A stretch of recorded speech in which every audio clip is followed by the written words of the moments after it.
Welcome back, guys. We are going to start our next topic, chapter second, solution colligated properties, and we are studying colligated properties. So there are four types of colligated properties. First two we have already discussed. Now the third one, that is depression of freezing point. That is our today's topic. This is Rehan Ali Khan. Now let's begin. So the today's about topic settings. Depression of freezing point, यानी कि freezing point का क्या है, कम होना. आपका water normally water का जो आपका फ्रीजिंग टेम्परेचर है वो है 0 degree Celsius, right. 0 degree Celsius पे वाटर फ्रीज करता है. जहाँ पर स्नो वगैरह होती है वहाँ पर 0 डिग्री टेम्परेचर से टेम्परेचर और लो आ जाता है, राइट. तो स्नो क्या होती है, रोड पर जमने लगती है. करते क्या है, इसको मेल्ट कराने के लिए, आइस को जो रोड पर जम रही है उसको मेल्ट कराने के लिए हम NaCl रोड पर डाल देते हैं. NaCl या CaCl2 रोड्स पर डाल देते हैं. जब हम NaCl या CaCl2 रोड पर छिड़क देंगे हिली एरियाज में जहाँ पे स्नो बहुत ज़्यादा हो रही है, तो होता क्या है कि आइस जो होता है वो मेल्ट कर जाता है, वो जमता नहीं है. क्यों नहीं जमता है? अगर हमने NaCl मिक्स किया आइस के साथ तो इसका जो टेम्परेचर है वो -21 डिग्री सेल्सियस हो जाएगा, सोल्यूशन टेम्परेचर. यानी कि -21 डिग्री सेल्सियस पे आके ये फ्रीज करेगा. अब रोड्स पे अगर NaCl आपने छिड़क दिया है, डाल दिया है, तो अगर उस पर आइस गिरेगी, जैसे आपका शिमला वगैरह है या आपका कश्मीर में जो आइस गिरेगी, स्विट्ज़रलैंड वगैरह, तो वहाँ पर NaCl डालने से क्या होगा कि जो आइस होगी वो क्या होगी, मेल्ट कर जाएगी. क्योंकि आइस NaCl से मिक्स करके जो सोल्यूशन क्रिएट करेगी और सोल्यूशन का जो फ्रीजिंग पॉइंट होगा वो होगा -21 डिग्री सेल्सियस. और सिंपली अगर सिंपली वाटर का जो आपका होता है वो होता है 0 डिग्री सेल्सियस. इसी तरह अगर आप CaCl2 कैल्शियम क्लोराइड को छिड़क देंगे और ये आइस को क्या करेगा, मेल्ट कर देगा, उसको जमने नहीं देगा. इसका जो सोल्यूशन टेम्परेचर हो जाता है वो होता है -55 डिग्री सेल्सियस. ये होता है CaCl2 का सोल्यूशन का टेम्परेचर.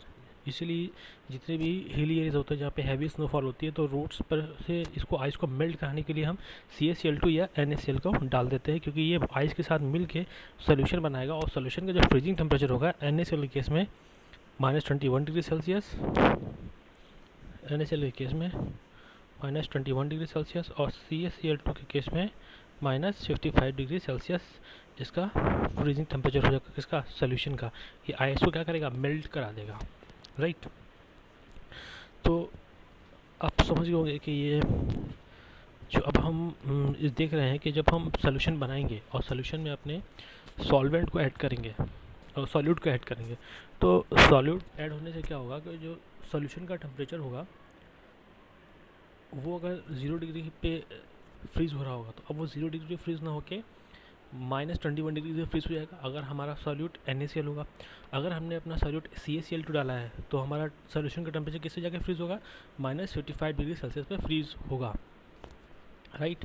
तो अब यहाँ पर क्या है कि स्लाइट चेंजेस आपको दिखेंगे, स्लाइट मॉडिफिकेशन आपको दिखेंगे. जो हमने इससे पहले जो डेल्टा टीवी पढ़ा था, इससे पहले जो हमारा डेल्टा टीवी था, तो डेल्टा टीवी वाले में जो एलिवेशन बॉइलिंग पॉइंट था उसमें TB ऑफ सोल्यूशन -TB0 था, ठीक है. क्योंकि यहाँ पे जो टेम्परेचर वाले केस में हमने देखा था कि जो बॉइलिंग पॉइंट था वो प्योर का कम था, और उसमें जब सुक्रोज 1 मोल ऐड करते थे तो वो बढ़ जाता था. लेकिन फ्रीजिंग पॉइंट में क्या होगा, ये चीज़ उल्टी हो जाएगी. यानी कि डेल्टा TF में क्या होगा कि जो हमारा प्योर का होगा फ्रीजिंग टेम्परेचर वो ज़्यादा होगा, राइट. और जो हमारा सोल्यूशन का होगा वो क्या हो जाएगा, कम हो जाएगा. क्यों? क्योंकि अब 0 से माइनस में जा रहा है, राइट. तो 0 बड़ा है कि माइनस बड़ा है? अगर मैं पूछूंगा 0 डिग्री सेल्सियस ज़्यादा है या -21 डिग्री सेल्सियस ज़्यादा है, तो no doubt 0 is a positive quantity in comparison to -21 degree Celsius और -55 डिग्री सेल्सियस, राइट. सो यहाँ पर आपकी जो इक्वेशन है वो उल्टा हो चुका है। तो इस चीज़ को आप ध्यान में रखने का कि जो डेल्टा टी एफ होगा वो क्या होगा, T F not minus T F, right. तो लास्ट टाइम जैसे हमने देखा था जो हमारा डेल्टा टी बी था, राइट, चेंज इन टेम्परेचर, वो भी किसके प्रोपोर्शनल था, मोलालिटी के, on the basis of experimental experiments which is being conducted. और जो हमारा डेल्टा टी एफ है ये भी हमारा किसके प्रोपोर्शनल जाएगा, मोलालिटी के ही प्रोपोर्शनल जाएगा, right. Delta T B and delta T F both are will be proportional to molality. तो जैसे हमने डेल्टा टी बी के केस में देखा था, तो हमने जब प्रोपोर्शनलिटी का साइन हटाया था तो हमने वहाँ लगाया था के बी एम। उसी तरह ठीक डेल्टा टी एफ के केस में भी है, जब हम प्रोपोर्शनलिटी का साइन हटाएंगे तो यहाँ पे के एफ एम आ जाएगा, राइट। तो बहुत लगभग लगभग एक जैसी चीज़ें हैं यहाँ पर, बस टर्म्स चेंज हैं उसके। अब इसका भी एक ग्राफ है जो हम देख लेते हैं। लास्ट टाइम हमने इसका ग्राफ, इस ग्राफ को स्टडी किया था, राइट। इस ग्राफ में जब हमने देखा था कि सॉल्यूशन का ज़्यादा था टेम्परेचर और प्योर का कम था, लेकिन फ्रीजिंग पॉइंट में क्या है कि 0 और -21 आ गया, क्योंकि माइनस वैल्यू चलेगी, इसलिए जो हमारा इस बार जो हमारा सॉल्यूशन का होगा वो क्या हो जाएगा, कम हो जाएगा, और प्योर वाले केस का ज़्यादा होगा। तो इसमें ये नॉट लगा हुआ है, टी एफ नॉट, इस ये प्योर का है, यानी कि प्योर वाटर का जो फ्रीजिंग पॉइंट है वो कितना है, 0 डिग्री सेल्सियस है। और जो सोल्यूशन का गया होगा, अगर आपने NaCl लिया होगा तो ये -21 गया होगा, तो नो डाउट सेल्सियस के स्केल में 0 क्या है, पॉजिटिव क्वांटिटी हो जाएगी, और माइनस क्यों लगा है इसलिए नेगेटिव क्वांटिटी चली जाएगी, तो ये 0 से कम हो जाएगा। तो things are reverse this times, right. अब इसमें इस चार्ट को थोड़ा समझ लेते हैं। तो वेपर प्रेशर फिर always on the y axis. In the previous graphs we have seen that vapor pressure is always on the y axis, again it is on the y axis, and temperature on the x axis. Now let's see कि जो हमारा pure का temperature है वो ज़्यादा है, right. तो उसका ये पॉइंट आगे एक हमने लिया, और जो हमारा सोल्यूशन का है उसका पॉइंट हमारा ये है। तो अब यहाँ पर जो ग्राफ है, यानी कि इन दोनों का जो चेंज है वो हमें क्या देगा, डेल्टा टी एफ, यानी कि change in temperature of the solution. Solution में जो चेंज आया है उसको देगा, उसका फॉर्मूला हमने ऑलरेडी डिस्कस कर लिया। अच्छा, अब यहाँ पर जो आपका जैसे बॉइलिंग पॉइंट हमने डिस्कस किया था, what is boiling point. Boiling point में क्या था, अगर हम बॉइलिंग पॉइंट को डिफाइन करें, what is boiling point. Boiling point था आपका कि जब एटमॉस्फेरिक प्रेशर इक्वल टू हो जाएगा किसके, वेपर प्रेशर के, तो हमारा क्या आ जाएगा, बॉइलिंग पॉइंट अचीव होगा। उसी तरह अगर कोई पूछता है कि what is freezing point, right, ये फ्रीजिंग पॉइंट क्या है, तो व्हाट यू विल से, तो फ्रीजिंग पॉइंट वो है जब आपका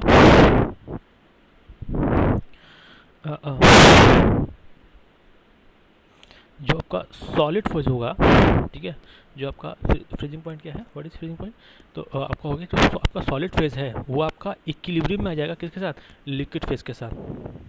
जो आपका सॉलिड फेज होगा वो इक्विलिब्रियम होगा लिक्विड फेज के साथ। जैसे हमने बॉइलिंग पॉइंट को डिफाइन किया था कि एटमॉस्फेरिक के जो वेपर प्रेशर क्रिएट हो रहा है वो एटमॉस्फेरिक प्रेशर के बराबर हो जाता है, यानी कि एक तरीके से दोनों इक्विलिब्रियम में आ गए, तो बॉइलिंग पॉइंट हमें अचीव हो गया। सेम उसी तरह से जो हमारा सॉलिड फेज का और लिक्विड फेज का,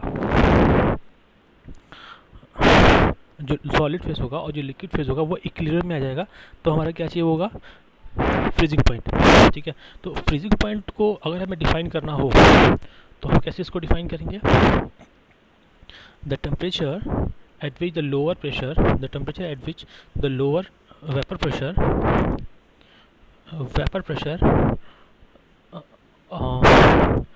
of the substance is its in its liquid phase equal to its vapor pressure in the solid phase. अब यहाँ पर क्या कह रहा है कि अगर आपको फ्रीजिंग पॉइंट को डिफाइन करना होगा तो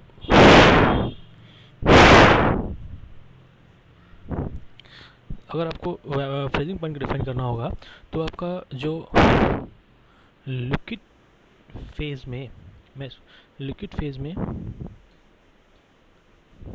जो वेपर प्रेशर होगा वो लगभग बराबर हो जाए सॉलिड फेज के वेपर प्रेशर के, ठीक है।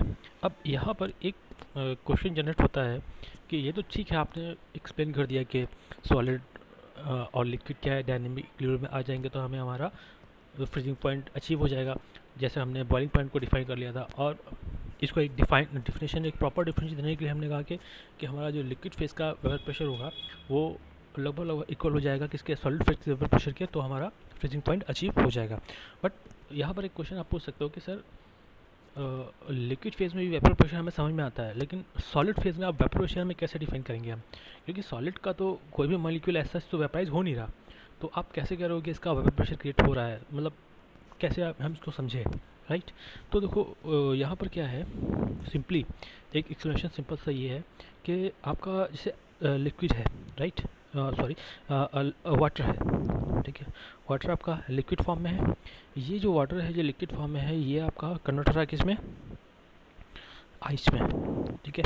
जब ये आइस में कन्वर्ट हो रहा है तो वाटर के पास तो, लिक्विड के पास तो कुछ वेपर प्रेशर होगा, और जब ये आइस में जा रहा है, राइट, स्लोली स्लोली कन्वर्ट हो रहा है आइस में, तो अब एक ऐसे स्टेज आएगी ये दोनों घुले मिले होंगे, तो वहाँ पर थोड़ा बहुत क्या होगा कि जो आइस होगा इक्विलिब्रियम कंडीशन में, राइट। अब देखो अभी क्या है कि ये कन्वर्ट हो रहा है, जब ये कन्वर्जन का स्टेट इसका आ रहा है तो वाटर आइस में जा रहा है, और जाते जाते जाते जाते ये एक इक्विलिब्रियम के स्टेज में आएंगे कि जब वाटर और आइस लगभग क्या होंगे, इक्विलिब्रियम के स्टेज में आ गए, यानी कि रिवर्सिबल रिएक्शन हो जाएगा, और टेम्परेचर कम करने पे ये और तेज़ी से आइस में कन्वर्ट होगा। तो जब ये इक्विलिब्रियम के स्टेज पर होंगे, जब रिएक्शन रिवर्सिबल होगा, तो उस केस में जब सॉलिड होगा, राइट, जो सॉलिड होगा वो जो टूट के वेपर में जा रहा होगा, तो उस केस में वहाँ पर इसका जो कुछ होगा वेपर प्रेशर होगा, और नॉर्मली जो इसका वेपर प्रेशर होगा सॉलिड का, अगर उसे कहा जाए तो वो क्या होगा, लगभग आपका ऑलमोस्ट ज़ीरो ही होगा।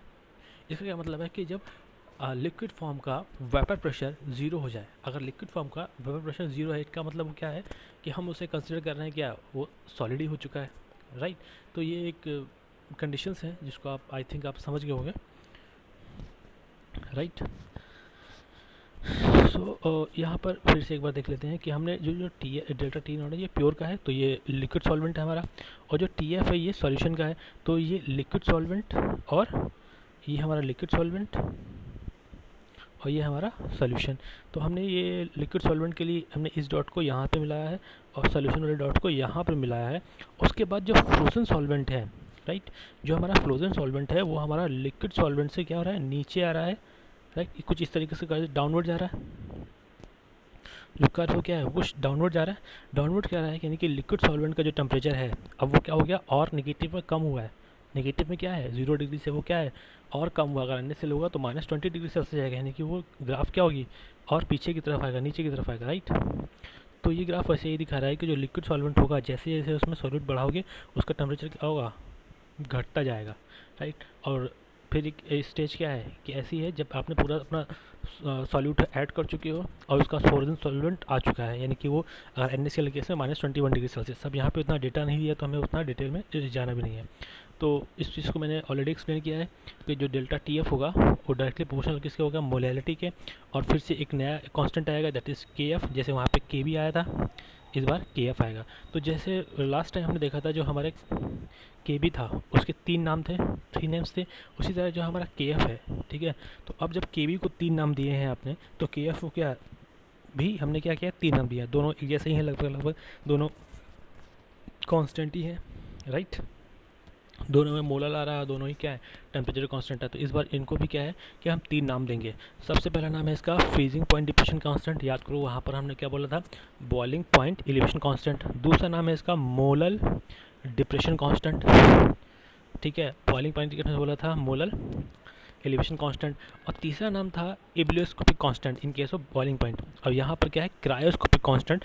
तो इबिलियोस्कोपिक कांस्टेंट और क्रायोस्कोपिक कांस्टेंट, राइट, इनको याद रखना, तीनों के तीनों नाम आपको रिमेंबर याद रखने हैं, कोई भी नाम आप भूलोगे नहीं, राइट। सो इसमें इस पूरे टॉपिक में आपको डिप्रेशन इन फ्रीजिंग पॉइंट और एलिवेशन इन बॉइलिंग पॉइंट, इनमें से एनसीईआरटी वाले आपको एक क्वेश्चन ले सकते हैं एग्जाम्स में, या फिर वो आपसे सीधे पूछेंगे what is colligative properties, right. तो इसको बस आपको समझना है। फ्रीजिंग पॉइंट क्या होता है, बॉइलिंग पॉइंट क्या होता है, ये आपसे एग्जाम में कोई नहीं पूछेगा, हाँ, बट आपसे क्वेश्चन पूछ सकते हैं, या फिर इस फार्मूले पे वो क्वेश्चन आपको दे सकते हैं एग्जाम में, क्योंकि ये ईजीएस्ट है, कोई बहुत ज़्यादा टफ नहीं है। लास्ट टाइम मैंने इस जो बॉइलिंग पॉइंट वाला था उसमें मैंने मोलैलिटी से कैसे ये W2 M2 W1 100 ये सब एक्सप्लेन किया था। W2 आपका था वेट ऑफ सॉल्यूट, W1 था वेट ऑफ सॉल्वेंट, M2 था molar mass of solute, right, इन सबको एक्सप्लेन किया था। उसके बाद डेल्टा टी एफ की जो वैल्यू आई थी जो डेल्टा टी एफ था वो क्या था, के एफ इंटू एम। तो हमने एम की जगह क्या किया, ये वाला जो एम की वैल्यू थी वो हमने यहाँ पुट की, तो हमें फॉर्मूला ये वाला मिल गया। तो डेल्टा टी एफ के एफ, बाकी ये W2 M2 और W1/1000, राइट। उसके बाद हमने मोलिकुलर मास के लिए, molecular mass of the solute के लिए पूरे फार्मूले को ड्राइव कर लिया। अब यहाँ पर दो फार्मूले दिए हैं एनसीईआरटी ने, ठीक है। इनमें देख लो, ये बस एक फार्मूले हैं, इनको लिख लो। इसमें क्या है कि आपका आर क्या है, आपका गैस कांस्टेंट है, M1 आपका मोलिकुलर मास है, राइट। और डेल्टा एच है आपका फ्यूज़न एंथैल्पी, यहाँ पे वेपोराइजेशन एंथैल्पी, यानी कि के एफ के केस में क्या है, फ्यूजन एंथैल्पी है यानी कि जमेगा, और के वी के केस में वेपोराइजेशन एंथैल्पी है।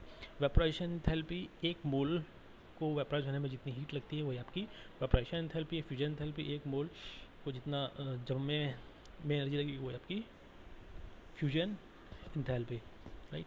तो यहाँ पर दे रखा है, इसको फार्मूले को आपको कॉपी में लिख लेना। एग्जाम में ऐसा ये फार्मूला पूछ सकता है, define K F and K V in terms of delta H and delta H fusion, delta H vaporisation.